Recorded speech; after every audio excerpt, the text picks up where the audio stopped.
물론 여긴 국민 라디오.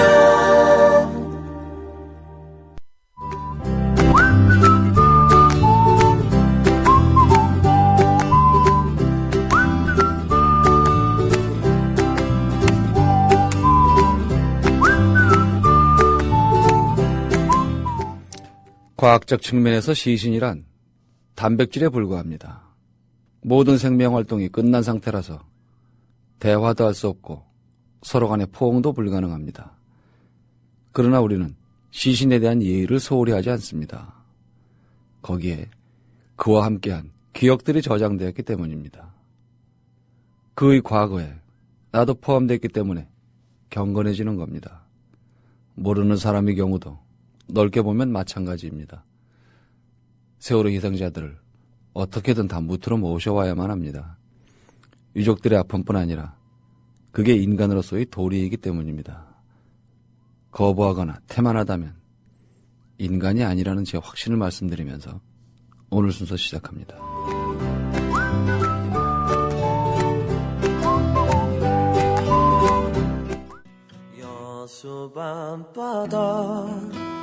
밤바다의 멋과 다양한 먹을거리, 재개장한 세계박람회장과 우리나라 최초의 해상 케이블까지. 휴가를 못 가신 분들이라면 여수 여행은 어떨까요? 아름다운 여수에 내 집처럼 편안하고 깨끗한 엘레나 호텔이 있습니다. 가족형 비즈니스 호텔이라 가격도 저렴합니다. 인터넷창에 여수 엘레나 호텔을 검색해보세요. 최상의 서비스로 감동을 전하겠습니다.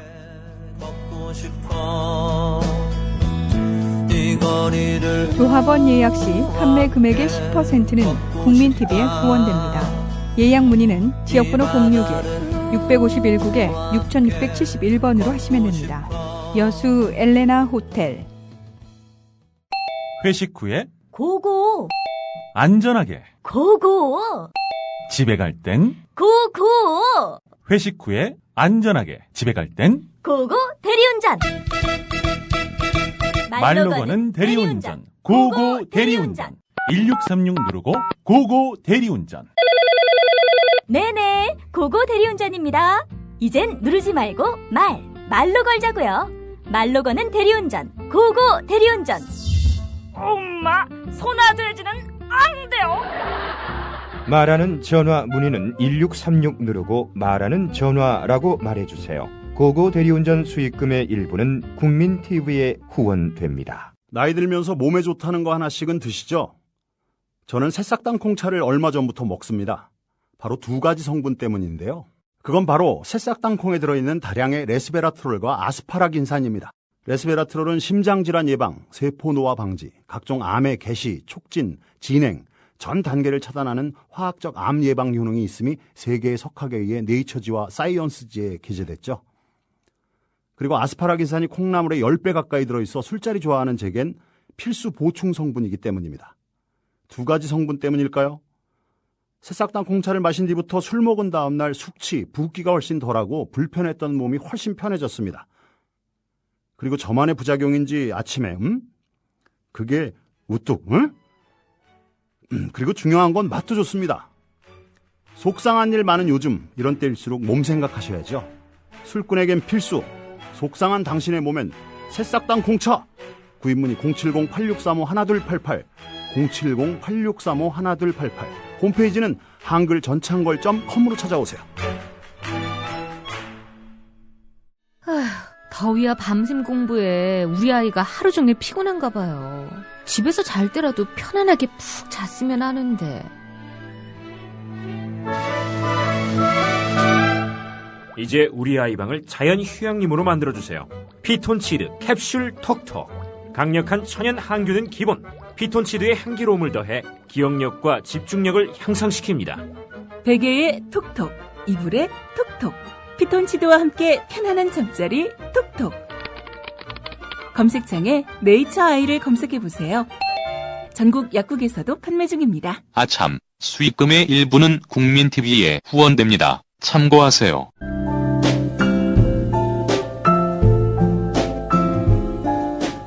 뇌에는 근육이 없습니다. 최근 섹시한 뇌를 위한 체육관 국민라디오 전영권의 30분 책 읽기. 네, 어제에 이어서 박현경 씨 모셨습니다. 안녕하세요. 네, 안녕하세요. 네, 강상중의 마음, 나머지 이야기 들어보겠습니다. 예, 이제 제목이 마음인데요. 네. 1번 제목으로는 심. 아주 간단한 소박한 표현으로 예. 심이라고 되어 있는데, 그 마음이 의미하는 게 이 소설에서 굉장히 중요한데요.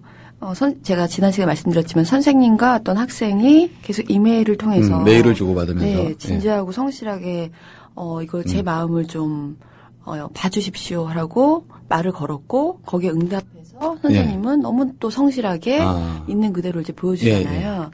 그게 마음의 공명이라는 겁니다. 누군가가 자기의 고통이나 아니면 고민을 해결하고 싶을 때 마음과 마음이 만나서 공명이 일어나고 그런 인간적인 공명이 정말 절실하다. 이 시대에는 그것이 그리고 치유의 힘이 될 수 있다라는 의미입니다. 누가 진심으로 내 마음을 알아준다면 네. 그건 진짜로 위안이 될 것 같아요. 그래서 이 책의 뒤에 이제 보면 해제가 붙어 있는데 이 마음과 노르웨이 숲 하루키의 노르웨이 숲을 비교를 했더라고요. 그러니까 예를 들면 노르웨이 숲에서도 와타나베 주인공이 이제 여자친구인 나오코가 이제 세상을 뜬 다음에 굉장히 방황하고 고독하게 그리고 스스로 문을 닫고 소통을 안 하고 말을 믿지 않고 이렇게 되는데 여기 이 소설의 마음은 하루키 소설과는 다르게 고립되고 침잠하는 게 아니라 선생님한테 처음 보는 사람인데 물론 그 선생님을 존경하고 있었다 예를 들면 그렇다 하더라도 찾아가서 진솔하게 말을 걸고 또 그 선생은 그걸 무시하지 않고 이 친구의 성장을 위해서 정말 성실하게 이메일을 주고받으면서 나중에는 점점 궁금해지면서 오히려 먼저 언제 오나 하고 매일 이메일을 뒤지거든요. 편지가 와 있지 않을까 이러면서 그런 하루키의 노르웨이 숲이 끝난 지점에서 출발한다. 이 소설은. 예전의 젊은이들은 고독하게 혼자 고립됐다면 이 소설은 밖으로 나가 있고 마음과 마음이 공명하는 위치에 있다. 라고 얘기를 합니다. 가서 낯선 사람에게 그렇게 일종의 도움을 청하는 거잖아요. 네. 그 용기가 대단하네요. 그렇습니다. 예. 새로운 젊은이상을 보여주는 거죠. 우리는 흔히 이제 어려운 일이 생겼을 때 의논할 사람이 있느냐라고 할 때 다들 선뜻 대답을 못 해요. 네, 가족이죠. 예. 근데 젊은 친구들 같은 경우에 저희 집만 해도 아이들이 저한테 그렇게 어려운 거에 대해서 그닥 상의를 안 하는 것 같거든요. 네. 엄마하고 속닥거리지 저한테는 그닥 얘기를 안 해요. 엄마를 통해서 이제 얘기를 들어보고 이렇지 않겠냐 뭐 이렇게 저도 나름대로의 해법을 내놓지만 그거는 바꿔 말하면 아이들이 바깥에 나가서도 과연 쟤네들이 자기 친구들 중에 몇 하구나 고민을 저렇게 딱 털어놓고 얘기를 할 수 있을까? 그럼 답답해요, 그 생각하면. 네, 그리고 가족에게 털어놓는다 하더라도 어머니가 해줄 수 있는 조언이나 아니면 아버지가 준 조언이 다르잖아요. 다를 수밖에 없어요. 이 책은 아버지의 마음을 대변한 거라고 또 합니다. 강상중 이제 교수가 그렇겠죠. 아들이 죽고 나서 아들인가 하고 착각을 일으킬 만한 한 청년을 이제 소설 속에서 보면서 그 청년에게 아들에게 해주시 아버지의 마음을 전달하는 마음으로 먹먹한 마음으로 자기가 매일 이메일 쓰고 울고 이러거든요. 근데 그 마음이 절절히 다가오고요. 과연 이제 요즘의 젊은이들이 아버지나 아니면 주변의 어른들에게 이렇게 다가갈 수 있는 용기가 있는지 그런 제가 지난 시간에 젊은이들에게 보여주는 교과서 같다라고 이제 평이 있었다고 말씀드렸잖아요. 그런 느낌으로 이 책을 읽는 젊은이들이라면 좀 더 끊임없이 질문하는 그 능동적인 자세로 세상에 문을 열고 좀 유치한 질문도 하거든요. 그렇겠죠. 뭐 그런 거 상관없이 내 모습이 이건데 좀 더 앞으로 나가고 싶은데 좀 도와주세요. 이런 거를 거절할 어른들은 별로 없다는 거죠. 없죠. 예. 근데 한편으로는 이제 직장의 경우 물론 그 직장의 경우도 인생과 마찬가지지만 입사한 지 3년 된 친구는 저 뒷줄에 앉아 있는 부장님의 속을 절대로 몰라요. 네. 알 수가 없거든요. 근데 20년 차 부장님은 가물가물하긴 해도 자기도 3년 차 시절이 있었거든요. 네. 그러면 저 친구가 지금 어떤 고민을 할지 알아요. 네, 그렇죠. 예. 그러면 지금 현경 씨 말씀대로 젊은이들한테 그런 용기도 필요하고 네. 터놓고 얘기하고 멘토가 될 만한 사람들한테 가서 정말 겸허하게 이렇게 얘기를 하는 것도 굉장히 중요한데 거기에 부응해서 네. 어른들도 그 시절을 다 겪었단 말이죠. 네. 옛날에 연애할 때 힘들었던 얘기 이런 거 많이 있을 텐데 그러면 애들이 얘기할 때 그냥 적당히 야, 다 그렇게 겪는 거야 뭐 이렇게 하지 말고 네. 정말 같이 아파해 줬으면 좋겠어요. 야, 너 진짜 그게 힘들겠다. 사실은 사소한 거지만 네. 여자친구가 전화를 늦게 받아요. 이런 네, 거일 그런 수도 거죠. 있어요. 네, 그런 거죠. 네. 이 친구는 내가 카톡 보내면 2시간 뒤에 답이 와요. 난 2시간 동안 아무것도 할 수 없어요. 답이 안 오니까.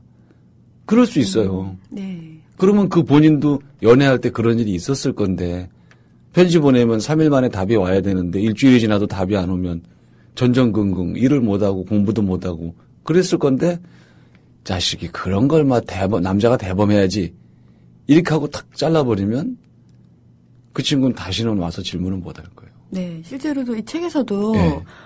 모에코라는 여자친구가 독일로 간 다음에 네. 연락이 없다. 그러니까 기다리는 게 답이다. 이러면서 굉장히 친절하게 어떤 결론을 내리던 네. 그거 다 받아들여야 된다면서 굉장히 친절한 상담 이메일을 보내거든요. 그렇게 해줘야 돼요. 네. 그래서 감동했습니다. 이런 선생님들이 과연 세상에 있을까? 하고 그런 아무 유치한 질문을 했는데 네. 진지하게 대답을 해주거든요. 그래서 그러면서 선생님도 치유가 되는데 이 소설 속에서 말하고 있는 거는 마음과 마음이 만나서 화학 작용을 일으켜서 정말 내가 나의 문제도 풀고 이 사회의 문제도 풀 수 있다는 그런 내용입니다. 맞아요. 우리가 상하가 서로가 마음을 열어야 되는데 저는 아무튼 좀 윗사람들이 어른이라는 사람들이 자기가 지나온 그런 시절이 있었으니까 조금 애정을 갖고 봐줬으면 좋겠어요. 저도 물론 저희 집에 아이들을 이렇게 보면서 좀 솔직히 지금 반성하고 있습니다, 속으로. 네. 젊은이들이 다가오기 힘들면 어른들이 먼저 다가가는 것도 필요할 텐데 네. 그 지점을 잘 못 찾겠더라고요. 그 네. 고민의 지점이 어디인지를 솔직히 말 안 해주면 몰라요. 네, 그리고 괜히 이제 조언을 해주려고, 저기 좀 요즘에 우울해 보이니까 조언을 해주려고 네. 불러서 얘기해도 괜히 잔소리처럼 느껴질 수도 있고, 충고하나? 이런 생각이 들 수도 있고. 그냥 밥을 사주는 거는 어때요? 지가 얘기할 때까지 분위기만 자꾸 만들어주는 거예요. 말 안 하고. 네, 그런 노력이라도 좀. 네, 밥이라도 먹자든지 아니면 뭐 가는 길에 소주 한잔 하자. 그래서 그냥 편하게. 네. 그러다 보면 그 친구가 어느 지점에선가 울컥할 수도 있잖아요. 그래서 와르르 다 쏟아놓을 수도 있고. 네. 자리만 만들어준다면. 한번 그렇게 해봐야 되겠는데요. 네. 방송 들으시는 고참 여러분들, 부지런히 술 사고 밥 사셔야 됩니다. 네, 요즘에 저도 좀 그런 일이 있었는데 좀 그렇게 해봐야 되겠습니다. 그래서 이 책, 이제 소설이니까 소설의 줄거리 조금 말씀드리면. 예. 강상중이라는 이름의 교수님이 나오고요. 예, 실명 교수님. 예. 책을 이제 베스트셀러 저자이신지 책의 주인공인데, 사인회를 서점에서 하고, 이제 가려고 하는데 어떤 젊은이가 와서 편지를 놓고 좀 읽어주십시오 하고 너무나 부끄러운 듯이 하면서 쭈뼛쭈뼛 놓고 가는데, 그거를 읽어보니까, 자기 친구가 너무나 친한 친구, 요지로라는 친구가 있는데, 정말 어릴 때부터 친했고, 근데 그 친구가 죽었다. 그리고 나서 내 인생의 의미가 아무것도 없어졌는데, 과연 삶이란 무엇인지 모르겠습니다. 그리고 주변에 물어보고 싶어도 물어볼 사람도 없고. 사람이 그래서, 없다. 네, 그래서 선생님께 한번 용기를 내서 드려보는데 대답 안 하셔도 되지만, 정말 조금이라도 워낙 유명하시고 바쁘시겠지만, 마음이 있으시면 뭐 부탁드립니다 하고 이메일 주소를 남기는 거예요. 정말. 근데 그걸 보고 그 아들이 생각나기도 하고 해서 답장을 보내게 됩니다. 그러면서 뜰 듯이 기쁘겠죠. 아니 이렇게 유명한 분이 대작가가 자기한테 답장을 해준다. 심지어는 여기서 강상준 교수 이제 주인공이죠.는 도쿄대에 나오는 걸로 나와요. 근데 자기는 되게 지방에 조금 그런 후진 대학에 다니는 저 같은 학생에게도 선생님이 메일을 주실지 뭐 이렇게 보내는데 답을 보내는 거죠.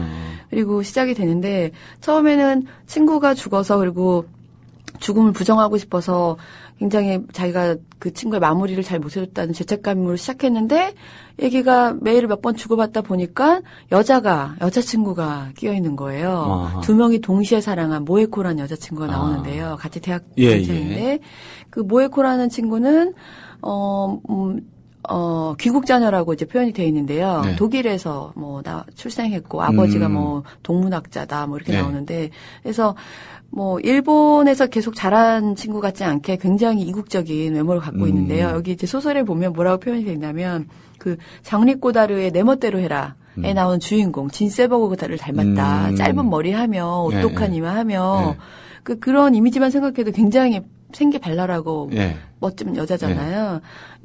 그리고 굉장히 정열적이고 거침없고 근데 이 친구를 두 명의 학생이 좋아한 건데 그 요지로라고 이제 백혈병을 죽은 친구는 여기 이제 책에 계속 나오죠. 자연주의에 입각해서 굉장히 정열적이고 자기 마음을 표현하는 친구고 이 친구 지금 현재 주인공의 나오히로는 좀 사색하면서 하지만 자기 편이 부족하지만 활동을 이제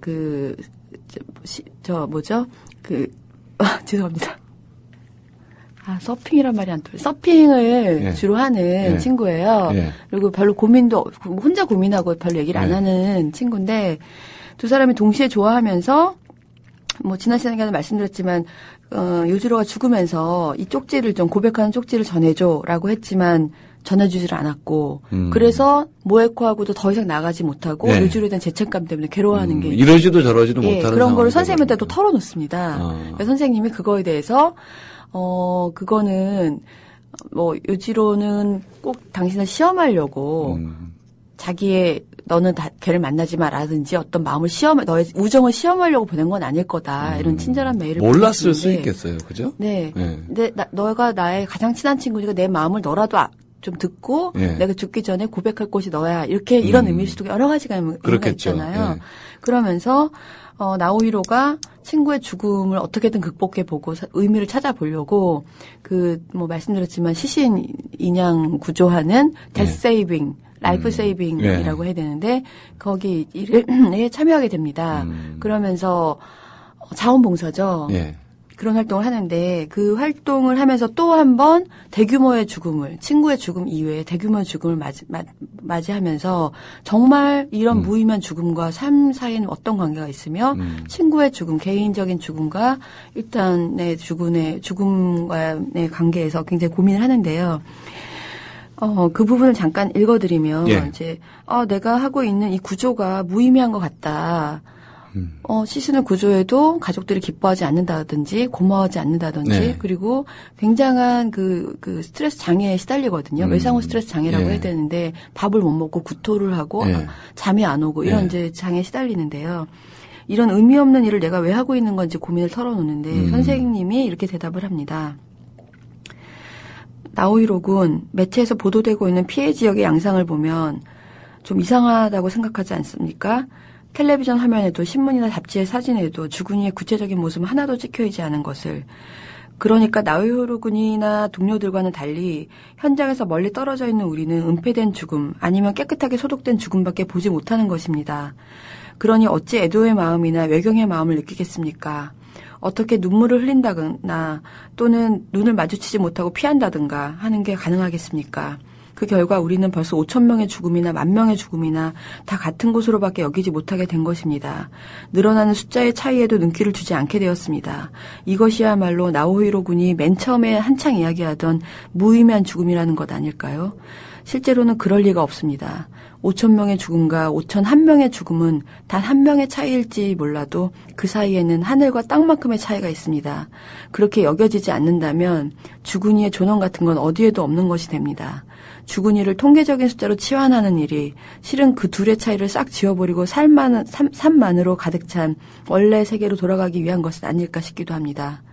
우리는 텔레비전 화면을 통해 사나운 어금니를 드러낸 쓰나미의 영상을 몇 번이고 실증날 정도로 보고 있으면서도 사실은 한 사람 한 사람의 죽음의 무게와는 마주하지 않습니다. 기묘하게도 사망자, 실종자의 수가 늘어날수록 우리의 감성은 점차 마비되어 죽음의 리얼함에서 오히려 멀어지고 있었던 것 같기도 합니다. 그러면서 뭐라고 얘기하냐면 데스 세이빙이란 것은 무엇일까 하고 생각해 봤습니다. 우리는 보통 생명은 존엄하다라든가 인생을 소중하게 여기라 하는 식으로 삶만을 칭송해 왔습니다. 그리고 죽음은 금기와도 같이 멀리해 왔습니다. 그러나 전에 이야기한 메멘토 모리라는 말처럼 죽음의 의미를 발견할 수 없다면 삶의 의미도 발견할 수 없는 것입니다. 죽음을 은폐하고 이 세상 구석으로 쫓아버린 채 삶만을 칭송하는 일은 가능하지 않습니다. 그러니까 지금이야말로 우리는 라이프뿐만 아니라 데스도 건져내야 할 필요가 있는 것 아닐까요? 그야말로 나오히로 군이 바다 깊은 곳에서 감당하기 힘든 죽음을 몇 번이고 건져 올린 것처럼 나오히로 군이 한 일은 생과 관련해서 결코 무의미한 일이 아닙니다. 그럴 리가 없습니다. 오히려 나오히로 군이 사람이 살아있었다는 인생의 증거를 확실하게 하기 위한 마침표를 찍는 일을 한 것입니다. 그들의 영혼을 구원하는 일을 하고 있었던 것입니다. 라고 얘기를 합니다. 생의 마침표를 확실히 찍어주는 일. 네. 그렇게 구원을 해줬기 때문에 영혼을 구원하고 시신을 구원해 주었기 때문에 생생하고 반짝이는 과거를 지닌 영혼의 사람으로 그 사람을 만들어 주었다라고 이제 얘기를 합니다. 어찌 보면 그 잔인한 일일 수도 있죠. 이제 그 신락 같은 희망, 실종자의 상태에서 사망자로 넘어가는 순간이기도 한데, 그 작가가 얘기하는 대로 그 추억들, 기억들 분명하게 해주는 거잖아요. 네. 마침표 찍어주는 게 저도 맞다고 생각을 해요. 네. 그래서 굉장히 훌륭한 묘사가 나오는데요. 네. 이제 학생한테 쉽게 설명하려고 얘기했겠지만, 삶과 죽음은 모래시계를 한번 연상해보라고 얘기합니다. 네. 모래시계에서 조그만 그 통과하는 부분이 있잖아요. 네, 네. 위에는 미래라고 보고, 아래 밑에 쌓이는 부분이 이제 과거라고 얘기를 하는 거예요. 네. 선생님이 학생한테. 네. 그러면서 그 요동치는 좁은 질곡을 네. 거쳐야지. 이게 현실인데, 현재인데, 네. 네. 이 현재에서 이렇게 하면서 밑으로 뿌려지는 게 과거인데, 만약에 사람이 죽으면 이 가운데 좁은 곳에서 잘라지는 거죠. 네. 미래가 없어지는 거죠. 그렇겠죠. 그런데 이 과거, 남겨진 과거가 영원히 되려면 살아있는 사람들이 그 과거를 마침표를 찍어주고 기억해줘야지만 이 과거가 그 모래시계 아랫부분이 온전해지고 그 사람이 영원하게 사는 것이 된다고 얘기합니다. 굉장히 멋진 표현이었고요. 남겨진 자들의 기억 속에 네. 사는 거겠죠. 네. 예. 그래서 죽음은 살아있는 사람들의 마음이라고 이제 표현을 하게 되죠. 굉장히 좀 어려운 얘기를 저희들이 하고 있어요. 네. 어떻게 종교 지도자들조차도 참 명확하게 답을 내릴 수 없는 부분이고 사실은 아무도 모르는 거잖아요. 네. 각자 자기 생각대로 죽음을 받아들일 수밖에 없는 건데 뭐랄까요? 기억하고 있는 한 끝이 아니잖아요. 그렇습니다. 기억하는 한. 누구든지 간에. 저도 아버지가 돌아가신 지 20년이 넘었지만 저한테는 아버지가 살아계신 거나 마찬가지예요. 네. 문득문득 떠오르고 네. 그 모습들이 너무 선명하거든요. 그걸 어떻게 지울 수 있나요? 죽을 때까지 못 지우죠. 네. 그러니까 우리가 뭐 어떤 일을 당했을 때 여기 뭐 책에서도 지금 읽어드렸지만 어떤 대규모의 재난이나 여러 가지 사고가 있었을 때 깜짝 놀라고 뭐 흥분했다가 다 잊어버리고 또 그런 상황이 또 나오면 또 깜짝 놀랐다가 잊어버리고 이렇게 되는데 그렇게 되면 그 진짜 무의미한 죽음 같은데 다 계속 기억하고 잊지 말아야 되고 그것을 내가 지금 현재 살아가는 힘으로 나랑 관계없는 사람이라 할지라도요. 요행이 살아남았으니 살아있으니 모처럼 살아있으니 모처럼, 네. 사람답게 내지는 살아있는 거답게 살아보자 이런 이제 메시지를 남고 있고 그 저자의 지적이 굉장히 놀라운 게 이제 숫자. 네. 물론 이제 동일본 지진 같은 경우는 굉장히 숫자가 뭐 2만여 명에 달하는 숫자가 이렇게 이제 뭐 왔다 갔다 했겠죠. 네.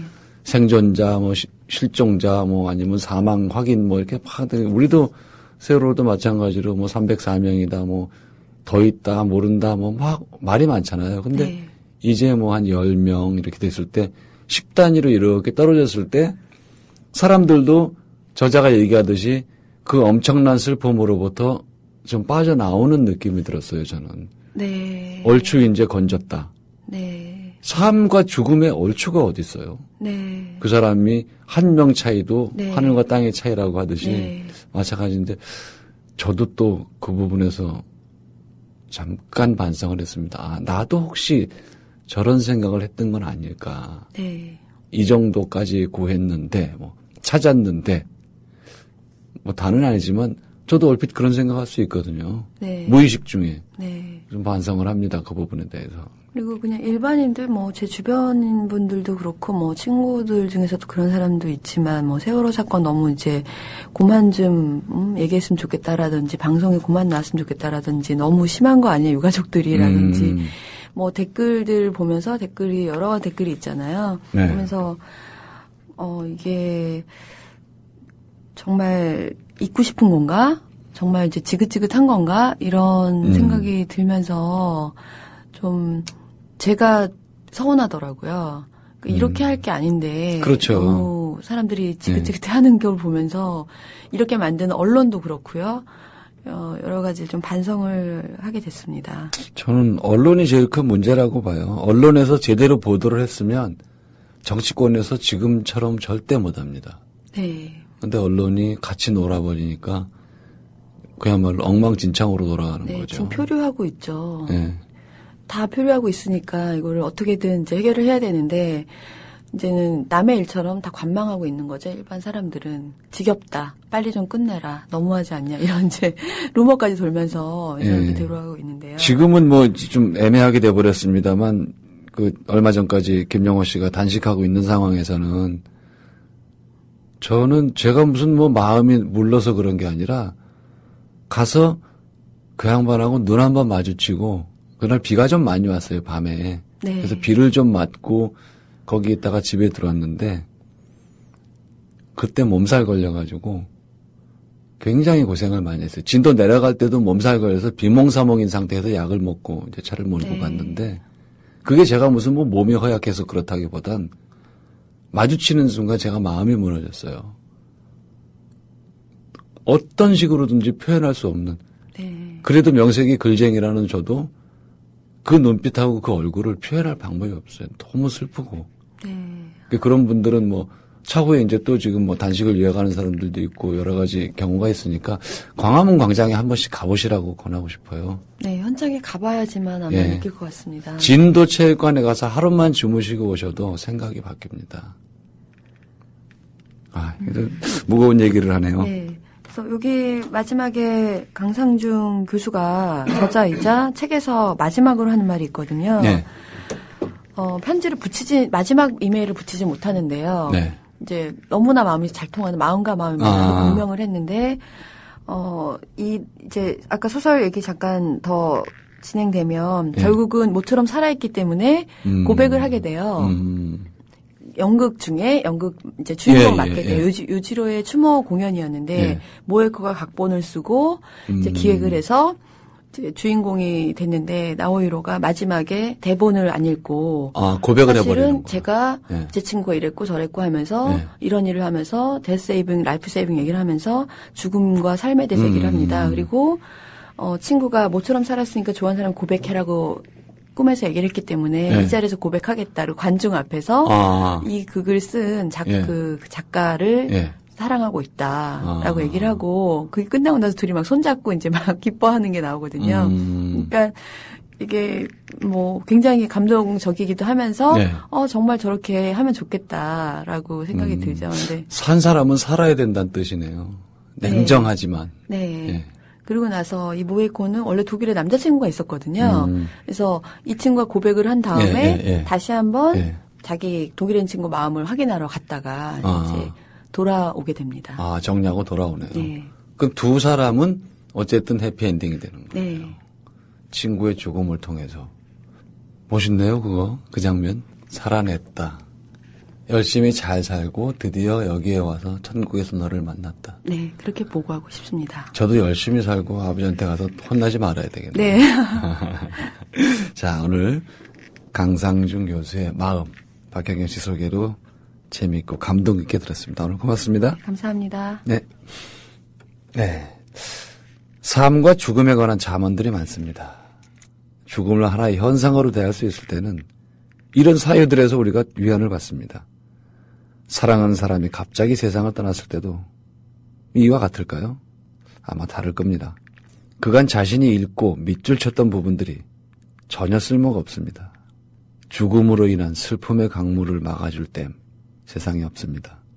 부모님이 천수를 누리다가 돌아가셔도 한동안 상실감에서 벗어나지 못하는 게 사람인데 갑자기 사망 소식을 들으면 그건 슬픔 이전의 경악입니다. 정신세계가 일시에 붕괴됩니다. 오늘 소개해드린 책이 세월호 가족들에게 당장의 힘이 되기보다는 우리들에게 죽음에 대해 생각할 기회를 줄 겁니다.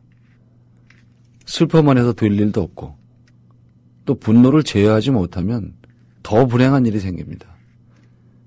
애청자 여러분들도 차분히 읽어보시면 좋겠습니다.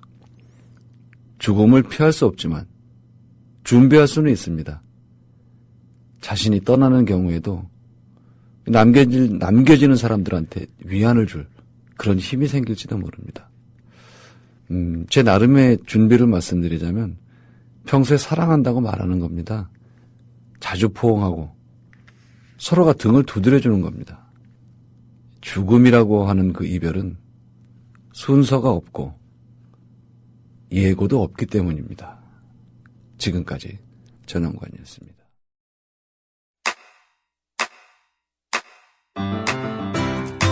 국민라디오 지지하는 4가지 방법 아시나요? 다운로드하기, 별점 주기, 댓글 달기, 구독하기. 국민라디오를 보다 많은 이들에게 전할 수 있는 가장 손쉬운 방법. 다운로드하기, 별점 주기, 댓글 달기, 구독하기. 잊지 마세요. 다운로드하기, 별점 주기, 댓글 달기, 구독하기.